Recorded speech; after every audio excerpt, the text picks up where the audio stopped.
भोसड़ी वाला हमारे ब्राह्मण हमारे समाज के लड़की का हत्या करके हमारे गांव में शूटिंग करी हूँ। गाइस एक और अपडेट निकल कर आ चुका है। भोजपुरी का सुपरस्टार यानी कि समर सिंह का शूटिंग अभी बनारस में है, जो कि उनका शूटिंग के दौरान जो कि ब्राह्मण समाज के आकांक्षा दुबे के नाम पर उनका आरोप लगा और उनके फिल्म का शूटिंग पर रोक लगा, जो कि बनारस के बारा गांव पे जो ग्रामीण वालों ने इस फिल्म पर रोक लगाए। चलिए मैं पूरा वीडियो जब उनको समर सिंह का डायरेक्टर को गाली गलौज किया जाए, तो चलिए मैं पूरा वीडियो दिखाता हूं। तो गाइस एक और अपडेट निकल कर आ चुका है। भोजपुरी के समर सिंह कहलाने जा उनको बड़ा गाँव बनारस में शूटिंग के दौरान उनको गांव वालों ने जो कि आकांक्षा पूरी हत्या के बारे में उनको फिल्म के शूटिंग के दौरान इस फिल्म शूटिंग दौरान रोक दिया गया है। चलिए देखते हैं क्या कहते। हमारे ब्राह्मण हमारे समाज के लड़की का हत्या करके हमारे गांव में शूटिंग करी हूँ।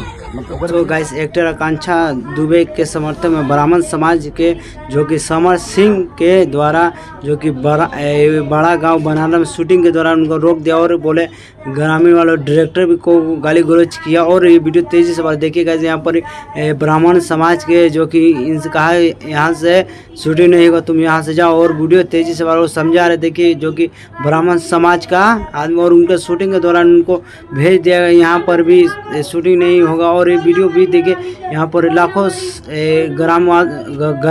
गांव वाले आए हैं, पूरा ये तेजी से वीडियो बना और यहाँ पर भी कोई शूटिंग नहीं होगा। जो कि यहाँ का रहने वाले जो कि एक्ट्रेस जिसका नाम है आकांक्षा दुबे के शूटिंग के दौरान यहाँ पर बातचीत कर यहाँ ले जा रहे थे कि यहाँ पर